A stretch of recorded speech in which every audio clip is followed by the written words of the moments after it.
Hello and welcome, everyone. Thank you all for coming tonight on this stormy evening. I hope that you all have been staying safe, and if your power is out, that it returns very soon. And thank you to those of you who are tuning in from the live stream. Great that you all have power. Yeah, and we're very excited to have you all. For tonight's History Cafe, Indigenous Voices on Air, we're very excited to partner with HistoryLink, as always. We present these History Cafes on the third Wednesday of every month. A couple housekeeping notes before we begin. If you need to use the restroom, please feel free to do so at any time. They are through the cafe doors, past the deli case to the left. And as we ground in space tonight, it's important to acknowledge that here at Mohi, we're on the historic and contemporary lands and waters of the Suquamish, Duwamish, Muckleshoot, and all Coast Salish people. Historically, Native communities were forcibly removed from this place with lasting impacts on the land, water, and people. Therefore, it's important and critical that we hold deep respect and gratitude for their unbroken stewardship of this place. And as part of that, a major part is engaging with Indigenous-led media and history and making sure that we continue to platform it. So, very excited for tonight's speakers who are all involved with the Indigenous Voices podcast. And our lovely moderator, Kiku from HistoryLink here, will take it away. So, thank you. Thank you, Sora. My name is Kiku. I'm with HistoryLink, who is one of the co-producers of this program. And I'm really excited to introduce our panel today, participants in the Indigenous Voices podcast, which you can listen to on wherever you listen to podcasts. And so I will ask everybody to introduce themselves, if that's okay, so I'm not just talking. Maybe we'll start at the end with Brandon. All right, Hasachel, Togolapu, Deisha, Tsiya, Brandon Raynon, Teetsta, Swalla Pups Chud, let's see, the Siab, Duslala Olabadi. Good evening, I'm Brandon Raynon, Puyallup Tribal member. I'm also the director and historic preservation officer for the Puyallup Tribe of Indians. All right, Haslachel, Amber Taylor, Seatsta, Olti, Puyallup. So I'll keep it really short. My name is Amber Taylor. I am from the Puyallup Tribe. I also work in the Puyallup Tribe's Historic Preservation Department as the assistant director and the collections manager. And this is my first year on the podcast, so.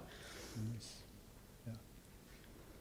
Hello, my name is Warren King George. I'm an enrolled member of the Muckleshoot Indian tribe on my late father's bloodline. I'm also a descendant of the Upper Skagit tribe through my late mother's bloodline.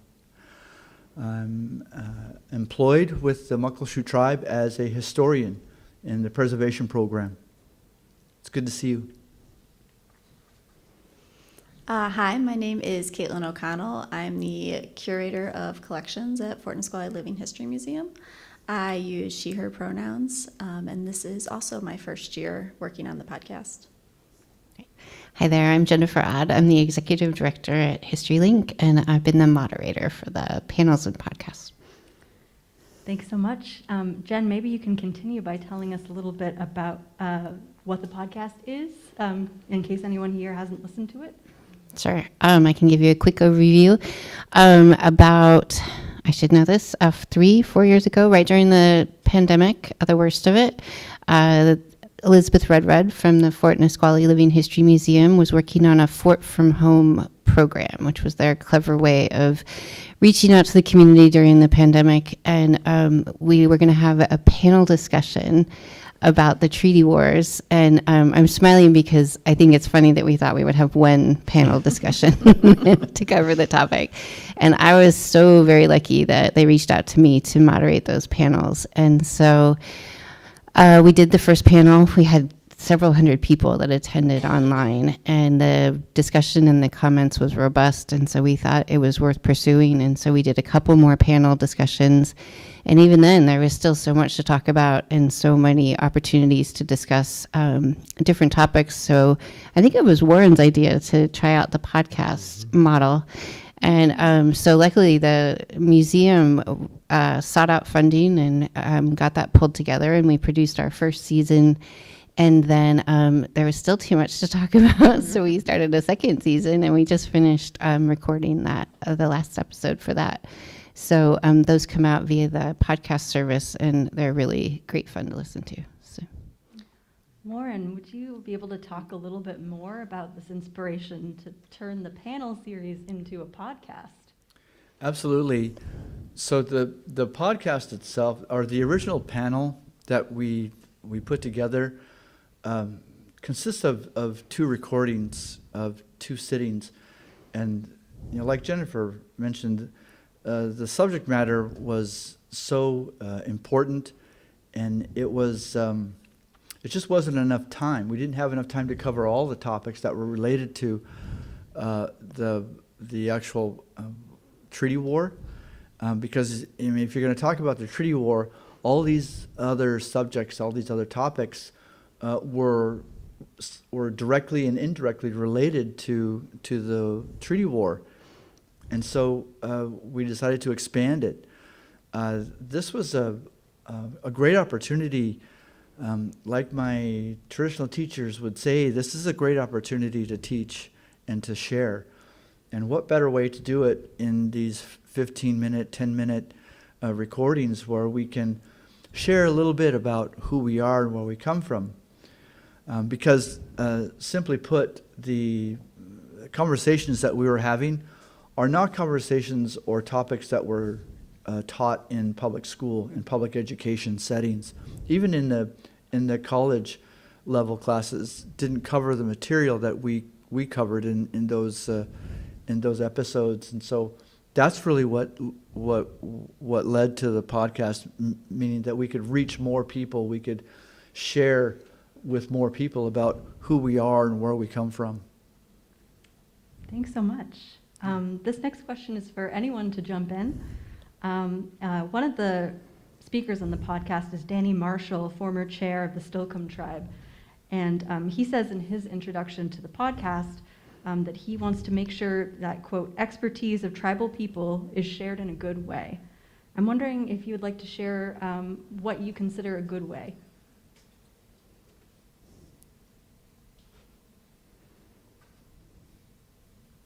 Like I know we always use the phrase, so it's like one of those in a good way, right? Yeah, like yeah. we want to do these things in a good way. It just means like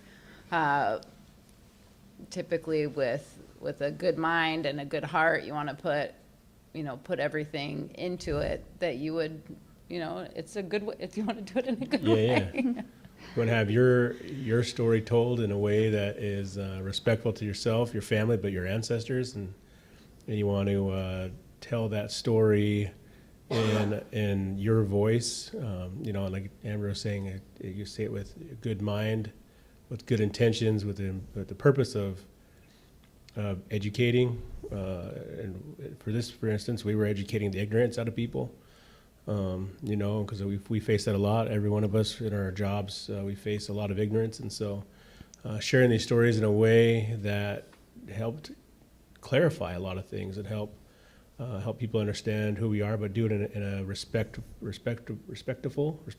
There we go. I'll get the word out. Way, and so in a good way. So. Oh, thank you. This wasn't on my list of questions, but it does have me. That reminded me that the podcast has more guests, more speakers than just the people here today. Right. Would you like to talk a little bit more about other contributors to the podcast who weren't able to join us here? I always tease Netzi, so I'll take Netzi. So me and Netzi always do a lot of good banter. You guys will probably hear it on the podcast a lot. Netzi Bullchild from Nisqually. She's the Tribal Historic Preservation Officer down for them. She is a wonderful, knowledgeable person for the Nisqually tribe. I love learning from her. And throughout the podcast, if you guys take the opportunity to listen, you'll just be completely enthralled with what she has to say. She's has experiences for every situation. She's been through so much in her life, and she loves to share in her history, but history of Nisqually, and you can really, when she talks, you can really feel the passion that she has and the love that she has for her community. And then Charlene Kreis is the other podcast participant who couldn't be with us tonight. She is with Squaxin Island. And she is also, I love listening to her speak. I think something that I've taken away from Charlene is she has good teachings. That's something she says often. She's got good teachings, and she's trying to share these good teachings with the podcast listeners. Great, thank you so much. I'm glad we got to shout them out because it was very sad that they weren't able to join us. Maybe for Caitlin, this is a question for you. How has the experience of doing the panel series and podcast, what has it meant for Fort Nisqually Living History Museum? And has it changed your operations, programming, or planning at all? Yeah, I mean, the podcast originally, right, as Jen said, started as a panel series, right, a way to fill a need during the pandemic when everything was shut down, and we needed to create opportunities for the public virtually. And so I would say it's changed our operations because we weren't planning on starting a podcast. It's something we thought about, but it's never at the forefront of the priorities. So yes, the podcast now originally started as an event, and now it lives with me, the curator, because it's a piece of digital history. That we want accessible for, I'm glad everyone's agreeing with me, yep, I see nods everywhere, that we want to keep accessible for future people to be able to listen to and not just like a one-time event. And then as far as programming goes, I would say, yes, it's definitely affected the museum, influenced the museum, because we're always searching for ways to share the true history of what happened at Fort Nisqually, and that's, as we uncover new resources, transcribe new documents, right, there's new history that we're still finding and trying to share with the public. And so part of our history is Native history. Most of the people who lived and worked at Fort Nisqually were of Native descent.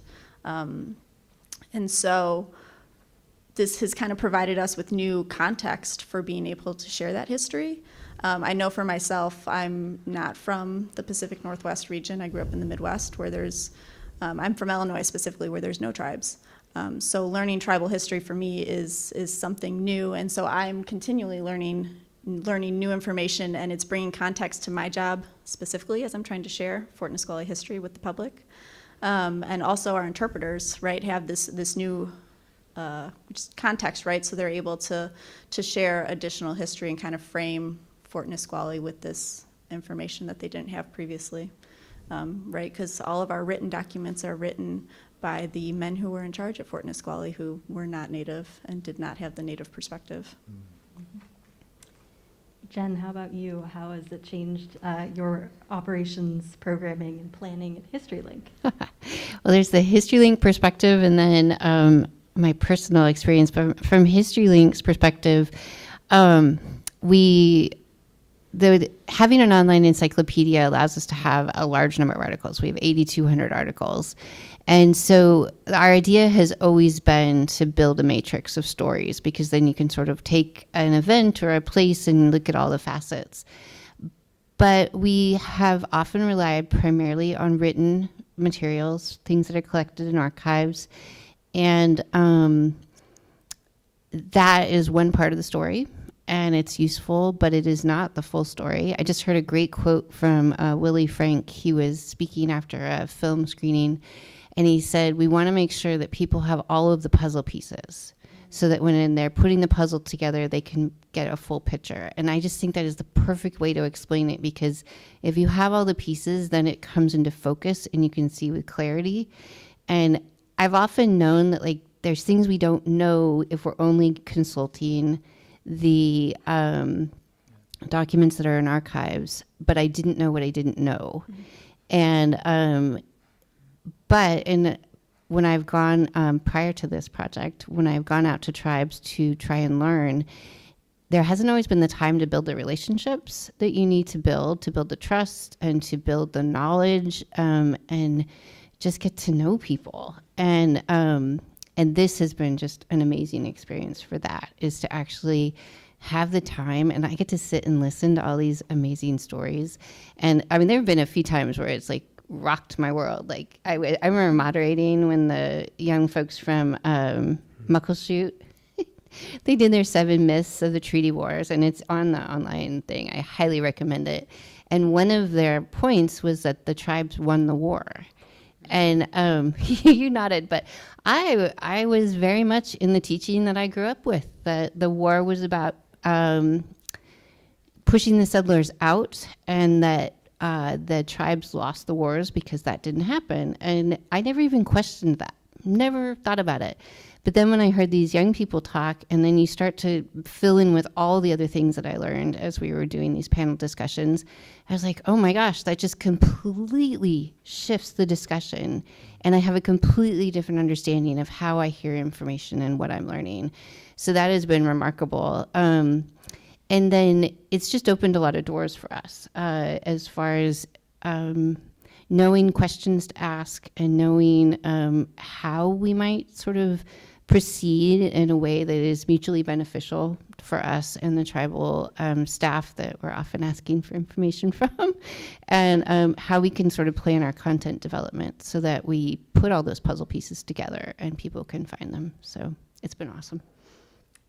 Thanks. And that sort of organically segues into my next question because you talked here and you talked about on the podcast about the differences between written history written by settlers, and oral histories maintained by Native families. And I kind of wondered where a podcast falls in that sort of gradient, I guess, because it's both talking and it's sort of recorded for perpetuity. Mm-hmm. Anyone, feel free to chime in. Yeah. So I think that from my perspective as a historian, I think of it as kind of a hybrid, a combination of both, right? A combination of both the stories, but also being able to record it so you can play it over and over again. And one of the things that I remember about from the old timers is when they told their stories, oftentimes they would not be the same. The stories would shift or change. And a lot of I think some of the context was still the same, but there were subtle changes to the story when it was repeated. But in this case, we're able to hear the same story exactly the same way. So that part is a little troubling. I like the idea of utilizing maybe a different landscape, or a different river system, or a different mountain, and maybe even a different character, such as a Oregon Junco instead of a chickadee, as a character in these stories. But the stories and the morals and the teaching elements are the same. And that was the old way. Mm-hmm. But now that we're in this modern day, in this modern age where we can literally do all of our work on our cell phones, and you can also listen to podcasts on your cell phones, right, with your earbuds. I think that this is a great opportunity to maybe practice some of the old ways. One of my teachers, actually my father-in-law, he's a master canoe builder, and someone posed the question to him on how he feels about using chainsaws and electric tools and electric sanders. And he says, well, it's like any other craft. It's going to evolve, and you have to evolve with it. And if you don't, well, then you're going to get pushed aside, or you're going to get looked over, and people are not going to pay as much attention to detail as they once did because of this new convenience. And so often we can't take that for granted. So like any other craft, in my view, it's simply evolving. Thanks so much. Anyone else want to respond to that question, or shall I move on?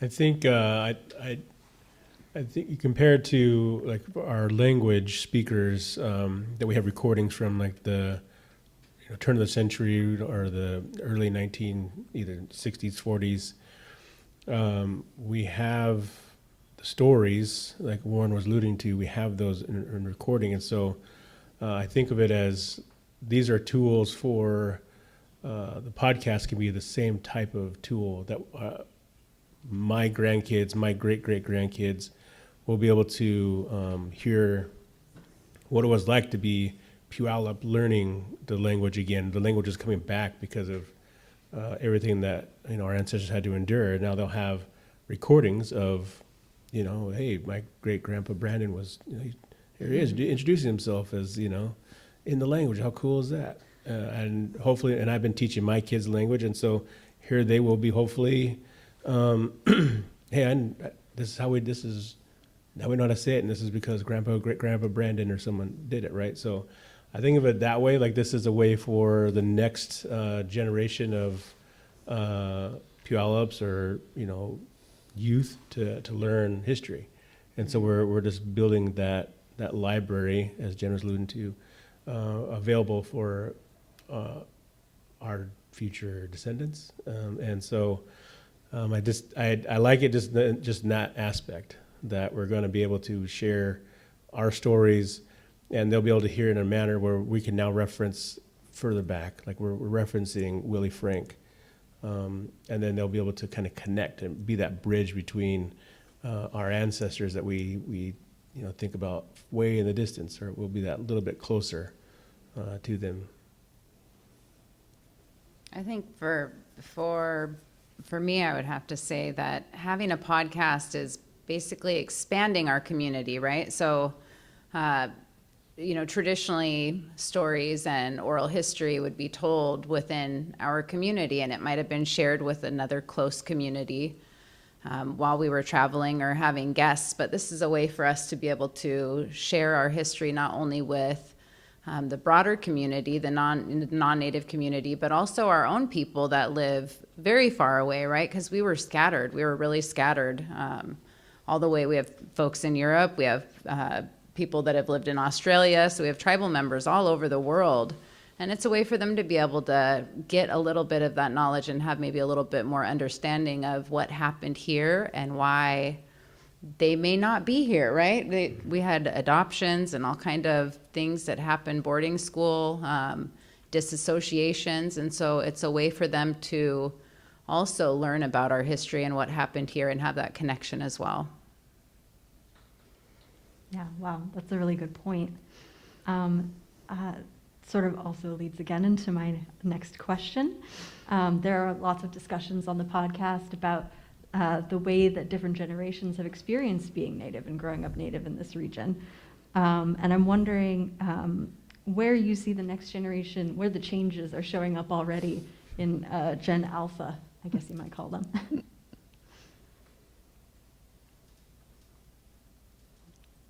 There's a lot. No, there's a lot of changes. It's really interesting. I work with my niece. Her name's Gianna Bill, and she is, I think, 17 or so years younger than me, maybe 16 years younger than me. But just the change, and I'm 42, so just the change from what I grew up, my dad grew up, my grandma, and her, like there's so many things that are different that I see even my kids, right? Like they have so much technology. They have the things that are being taught to them is so different. My kids go to school and they work on iPads all day, and none of them know how to write like they can't write a sentence like on a piece of paper. I'm like, what is going on? It's just a really interesting time, I think, for being an Indigenous youth. I can't necessarily speak to that because I'm not, but I can tell you that through social media, there's a lot of different efforts that are happening that make them feel more connected and in tune with other Indigenous peoples across the United States, which I think is really, really powerful. Anybody that saw Standing Rock, for instance, I mean, that was so powerful to see so many people come together for one cause, right? One thing, they were fighting for their life and their livelihood. And it's not much different from what happened to our ancestors. when you think of the Medicine Creek tribes coming together to fight this treaty war to live. And my grandma has a saying that, people are always saying things like, people are saying things along the line of, somebody should really do something about that, right? There's all these things happening. Someone should do something about that. And her phrase is, you are somebody. So, I mean, that's who our next generation is. They are somebody. And whether your grandma, your great grandma, your mom, whoever, your dad, your great grandpa, they had to stand and fight at one time, and I'm sure our children will too. So it's no different. The fight might be a little bit different, but same thing.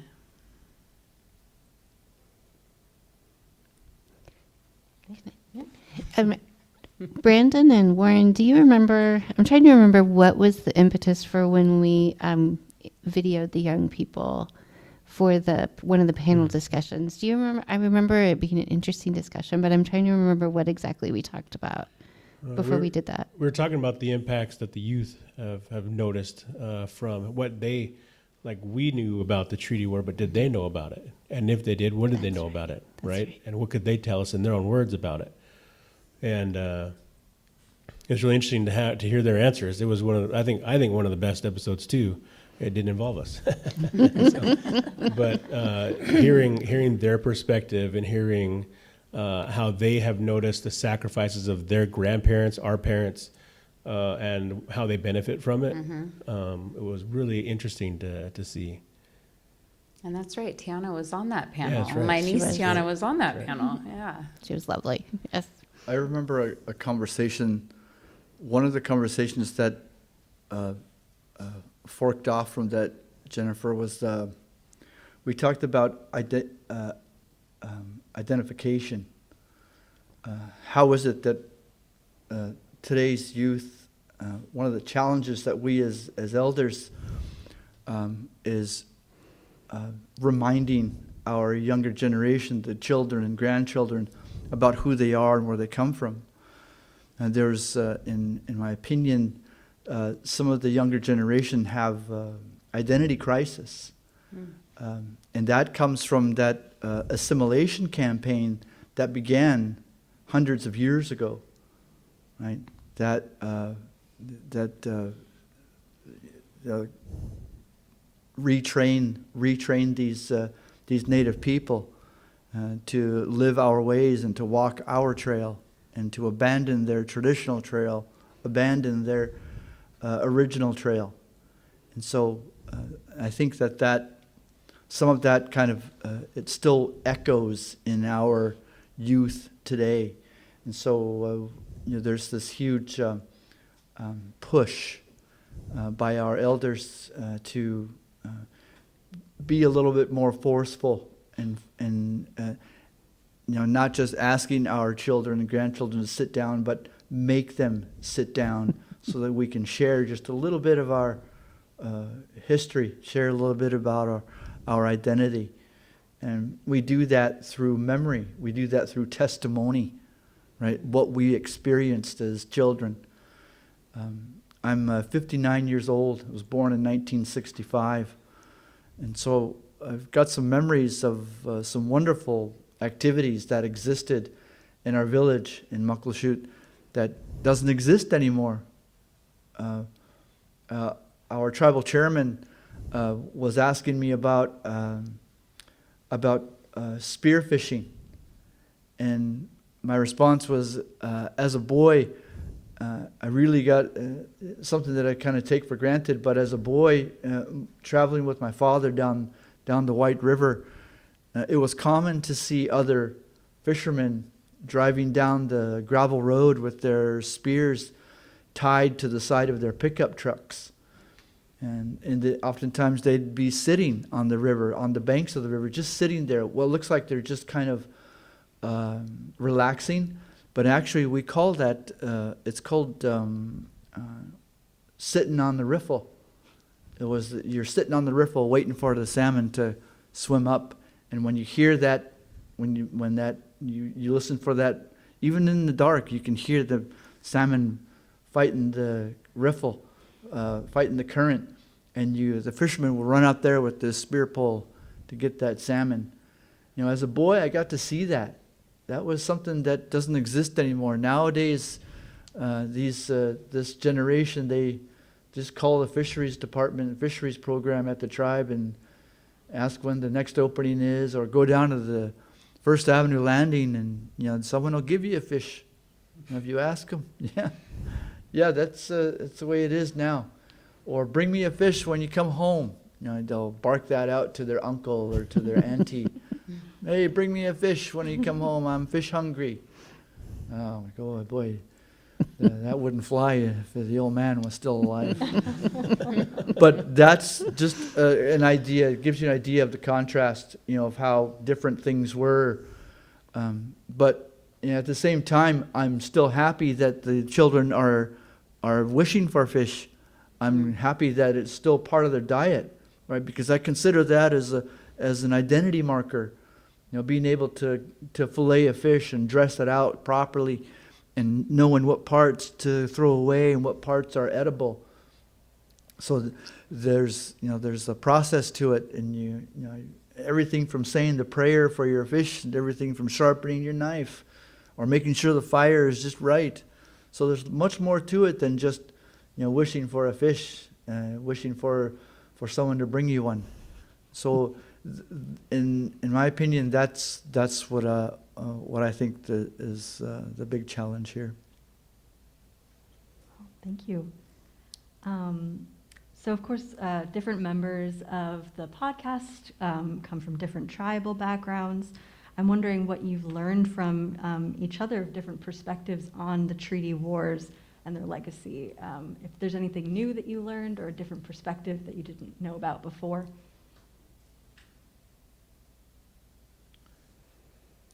Absolutely. No. Absolutely. It's so working for, even growing up in the Puyallup tribal community, we kind of operate like, you know, you would think that we're all so connected and our families are all so connected, right?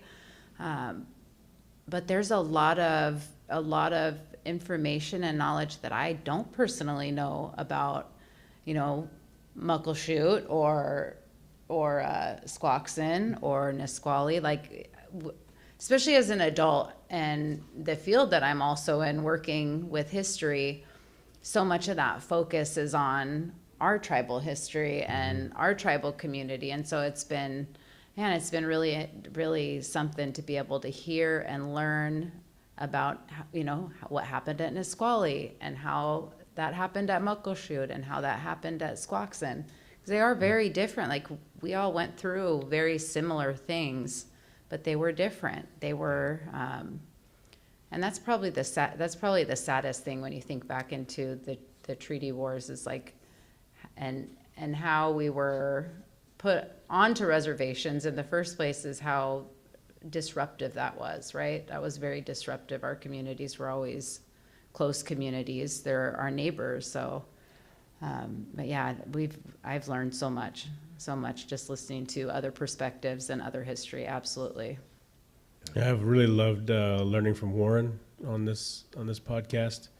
You know, in fact, you know, as one of those, his father Hoagie is one that really is about around 2009. I just started working, and I heard him give a talk one time about the treaty wars, and I was like, ooh, what is that? You know, and got to meet with him and his wife, and you know, talk, and then over the years got to know him and learn history from him. But hearing Warren talk about what Muckleshoot had went through, and you know, and then pairing that with what his father had shared, and it was just really interesting to notice.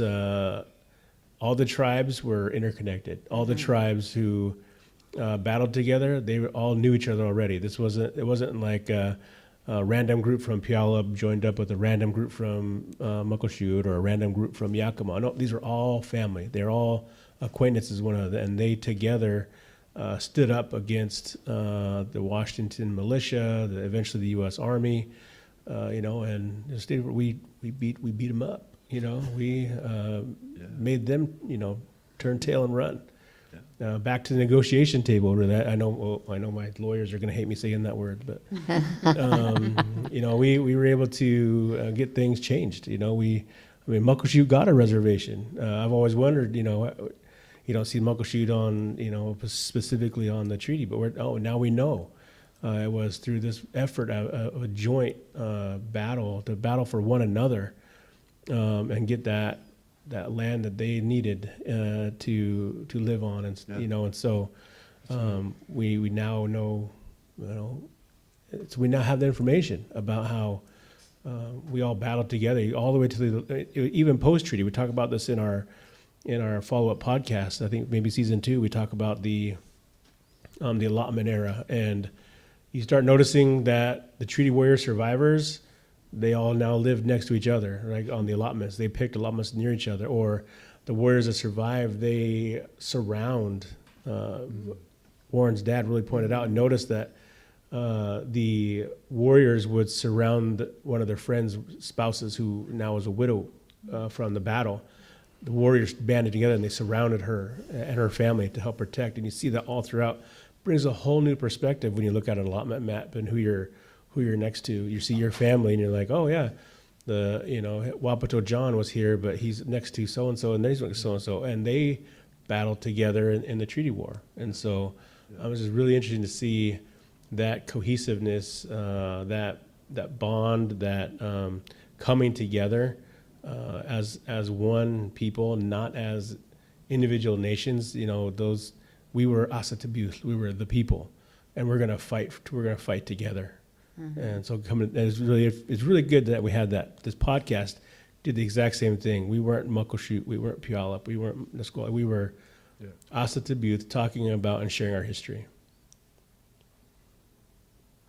Yeah, and those of you who are familiar with when sovereign nations like tribal federally recognized tribes, when we come to a table and we are discussing certain subject matter involving treaty rights, say, it can get a little dicey.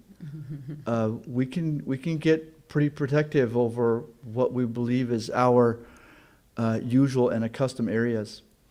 But there are 2 subjects that I'm aware of where tribes will be respectful and be understanding. One is repatriation ceremonies. We oftentimes support one another and put aside our differences and stand with our neighbors to support these important ceremonies.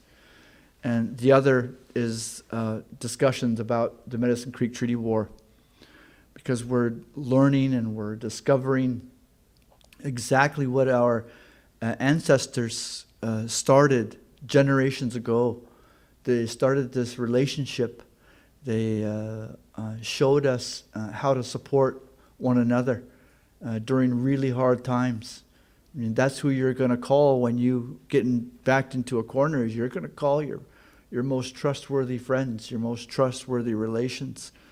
And that's what happened during the treaty war. And so this helped me understand the ties, the traditional ties to our native relatives now in these, what you call reservations, but what I refer to as villages now, post-treaty villages. Yeah, that's a really good point. I mean, you think about we all get to work in cultural resources management, and that's what we get to put aside the political. We get in trouble. I say our lawyers sometimes come down and yell, "You can't say that." But, well, that's your problem, not mine. I deal with the culture side, and where we are battling together.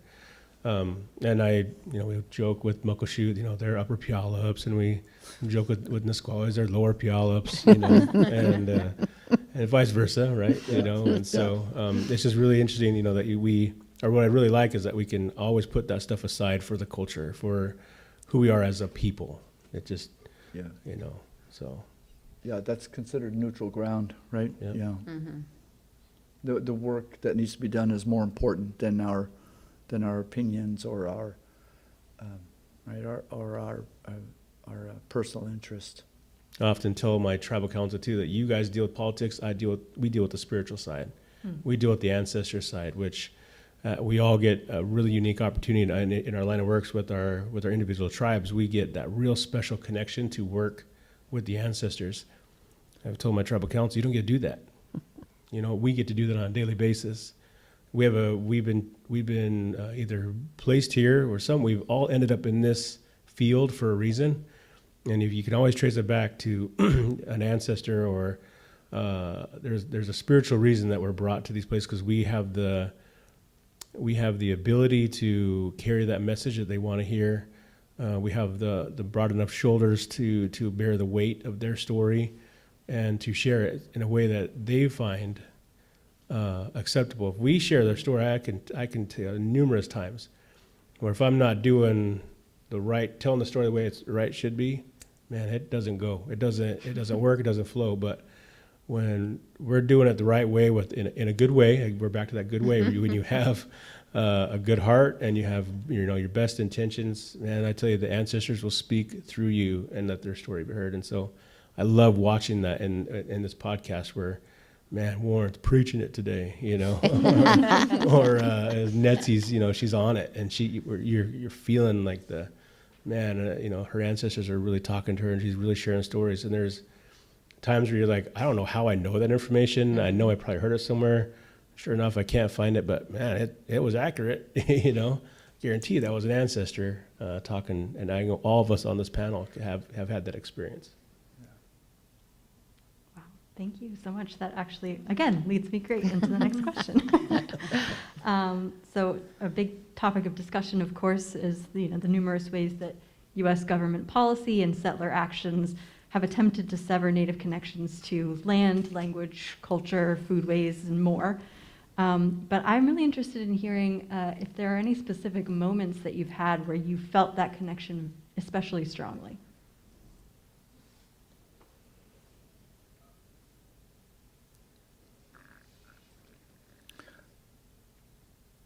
Yeah, there's several of them throughout my time here in this world. But we could spend all night. We could actually make another podcast out of that if you want. So, each of us in this room, we can provide testimony about our history, about who we are and where we come from. Each and every one of us in this room could do that. Well, that's essentially what I'm going through right now. These thoughts of these vivid memories of my late grandmother, my late parents. These moments in time when picking huckleberries or fishing on the Skagit River with my uncles, or barbecuing, having a barbecue in the springtime down White River. There's lots of memories of cutting wood and learning the value of the natural resources here in the Pacific Northwest. Not in school, not in middle school or high school or college. I'm talking about the value of these berries, the value of these medicinal plants, and even the trees themselves, and even the roots and the leaves and the buds that are on the end of the branches. They all possess a property that we oftentimes take for granted. Well, it was my traditional teachers, these aunties and uncles and these grandparents, who took the time to actually take my hand and bring me right out to the woods and show me, what's edible, what's dangerous, or this is the only place you can find this plant right here. You can, or this berry is good for my arthritis, Grandma would say. This is what I want. Go and get me some of this berry. Go get me some of this currant. It'll help me so I can continue to weave my baskets. But these are some of the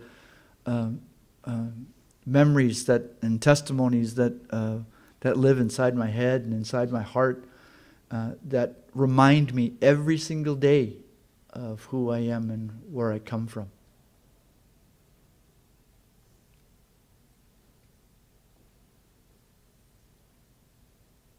Can you repeat the question? I'll make sure. Oh, yeah.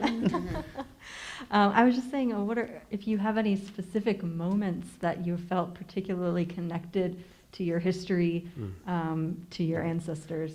I just want to make sure what I was thinking I was going to be in the right, the right question. Yeah, so I'm an archaeologist. I went to school for archaeology, and part of my job is to protect the cultural resources of the Puyallup. And there has been 2 recent cases where, again, what I've talked about, there's that spiritual connection that we have in our jobs. And the reports came back that we asked for a survey. The archaeologist goes out and does a survey, and it came back on 2 different projects, came back in about the same amount of time. And I said, that just doesn't feel right. We need to go back out and do more. And, of course, the landowner, whoever's building the development's like, we don't have to do that. Like, no, I'll work with the proper authorities. Like, no, I'm telling you, there's something here. The one was a school project for a brand new high school in our area. And, they went through archaeologists, just didn't test enough. Like, there's more here. I can feel it. No artifacts were found in the initial report. No, we got to go back and do more. We got to we have to do that. If they fought tooth and nail, then we're not going to sign off on the project. And if the tribes don't sign off on the project sometimes like this, then the project doesn't happen. And so they said, fine, we'll do it. Man, over 140 artifacts were discovered. And I was like, see, there was something, we could tell something here. We discovered a trail that we didn't know existed before. Again, we found all these artifacts the artifacts now show there are tools from southern Idaho, northern Oregon, and right here locally, just south of Mount Tacoma.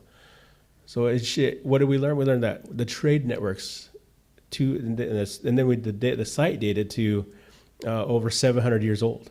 And so now we have, over 700 years ago, our trade networks now we can verify. We're going down to southern Idaho, down to Oregon, right? We have the physical artifacts that show somehow those materials got from those areas to here, right? The story that needed to be told. Now our area can grow even further. And it's the same with the other project. I would drive by this site. Now it's a site. I would drive by this area, and I was like, man, there is something here. I don't know what it is. I've driven for years, and then I finally found a project that we're going to build a nice new Safeway or something, and I'm like, and they come back, same thing. I'm like, no, there is something. I don't know. I can't tell you what's there. I'm just telling you, you need to go back and do some more archaeology. 2 village sites were discovered on that same project a couple months ago, and it's like, there was nothing in our own records. There was nothing in you check all the databases for the state for their Wizard program, which is their database of archaeology sites. For those that don't know what Wizard is, nothing on there. It should not have been there according to all the so-called experts. Sure enough, boom, 2 sites. 2 little small villages. So that wasn't me. That was just following again that ancestral connection that we have, that we get to work with. Where they tell you, hey, we want this preserved. Thank you. Amber? Yeah, I would have to say what I'm willing to share in terms of spiritual connection kind of brings me to being where you're supposed to be, right? Like, so we all walk these paths in life, and we all make these decisions. And before I came into historic preservation, I was at kind of a pivotal moment. I was working on a bachelor's degree for social work. I really wanted to be in a totally different field, right? I wanted to work with substance abuse, be a counselor, a certified counselor. I was a trainee at the time, and I was really headed on that path. Like, I had already dedicated, I was almost done with my bachelor's degree, so I dedicated some time to following that field. And I thought I might kind of test the waters and see if I could get like a part-time job at the tribe, or just kind of get my foot in the door. And so I had put in an application, which I didn't get the position. It was a housing position, and I was a little bit bummed. And I had put in another application, and I didn't get that one either. And I thought, well, maybe I'm not supposed to maybe I'm not supposed to work right now. Maybe I should just continue to focus on education. And I got a call from HR that said, hey, do you want to be an emergency hire in historic preservation? And I was like, what is that? We have historic preservation? Are you serious? Like, tell me what they do. And so they sent me the very daunting, it was for an administrative assistant position, sent me this very daunting job description. And I was like, I can't do any of that. Like, I cannot do public speaking. I cannot do, like, I'm not going to be able to teach history or do any of these things, right? It was very overwhelming. And they kind of laughed and said, you'll be an admin assistant. Like, it's an emergency hire. So sure enough, I took it, and I really fell in love with the staff and the work that was happening there. And that was in 2015. So I have been there ever since. And no, I didn't follow that path into substance abuse professional, like being a certified counselor, although I could if I ever wanted to. And sometimes I wonder why I'm here. What am I doing here? No, but it's been, it's one of those pivotal moments in your life that, somebody is, whether it's your ancestors or, your creator kind of prompting you, this is where you're supposed to be. And so some of the work that we've been able to do has been really fantastic. And this podcast is one of them.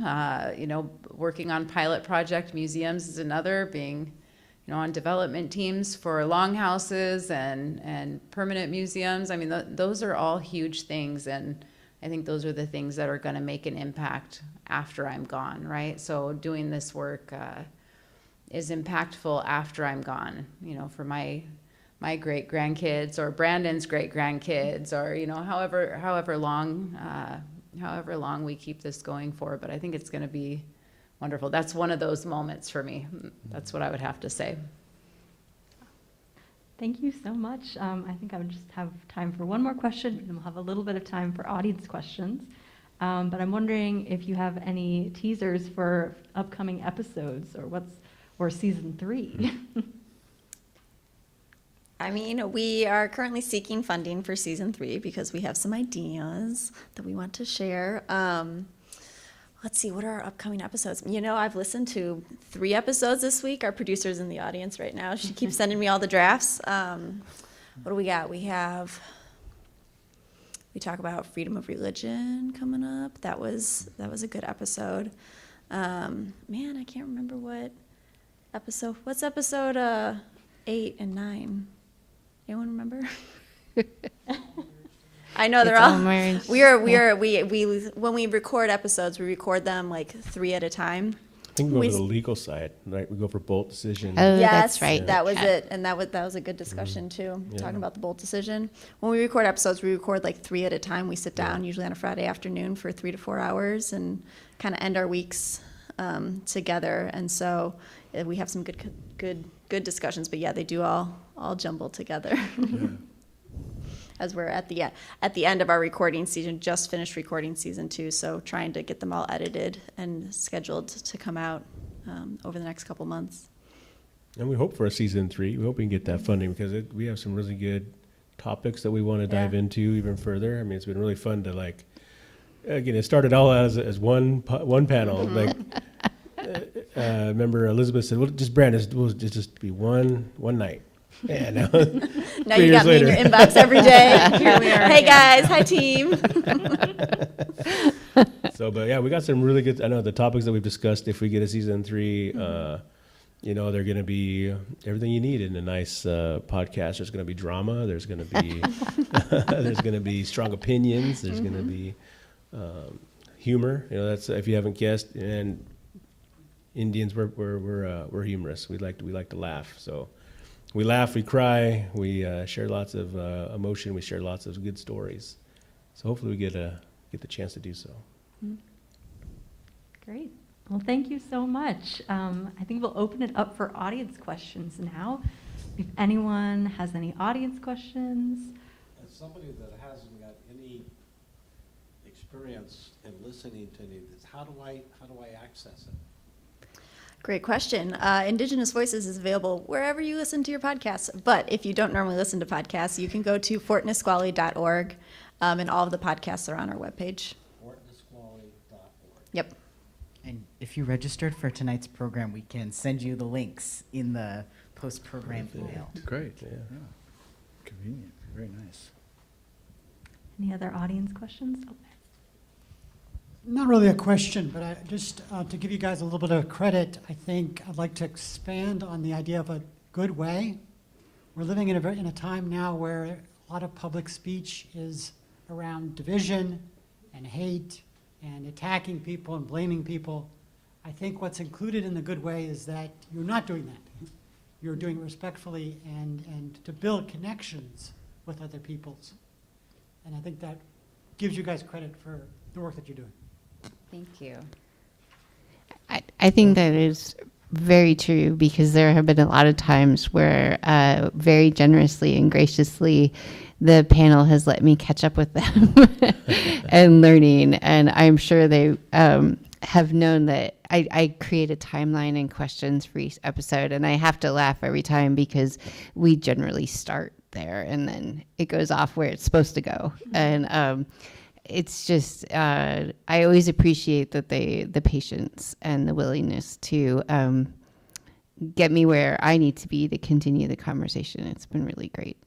If you get to go back and listen to the original panel, we also included, I can't remember his name. I was trying to remember it too. I feel bad He that I wrote can't books. remember. Jerry Yeah. Eckram. There we go. Yes, Jerry Eckram, yeah. We included him in the. So he provided a counter, or at least a non-native opinion or version of the events, and so it was really I really enjoyed that, hearing what a non-native would share, and all through his research from that lens, comparing when we would contrast now hear that same story now, but now hear it through Puyallup lens or Muckleshoot lens, right? And so that was really cool to have that difference. So you'll find that, like you're talking about, we didn't heckle Jerry, right? Jerry didn't heckle us, right? He presented what he knew, we presented what we knew. We came together and helped tell the full story, right? And that's why I think it really helped that first set of panels really attract the large amount. We had really good following because I think you got to see for the first time both sides of the story presented in one space. Any other audience questions?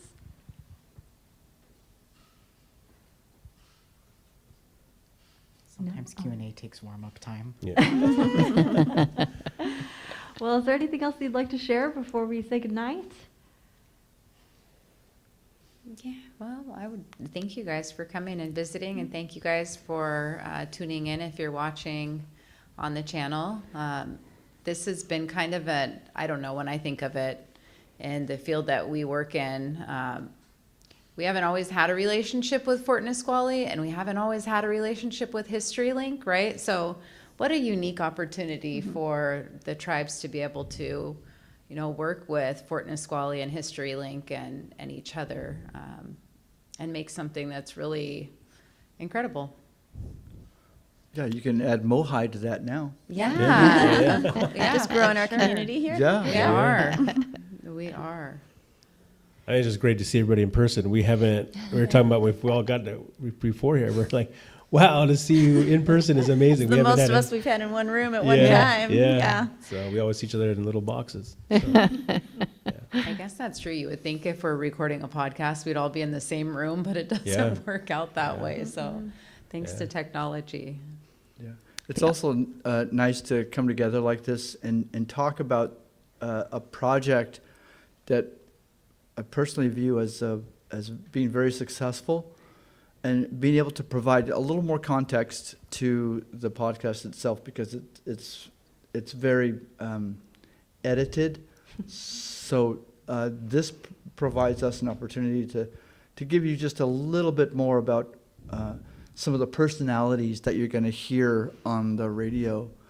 So this is I think it's a wonderful opportunity to also meet some new friends. Yeah.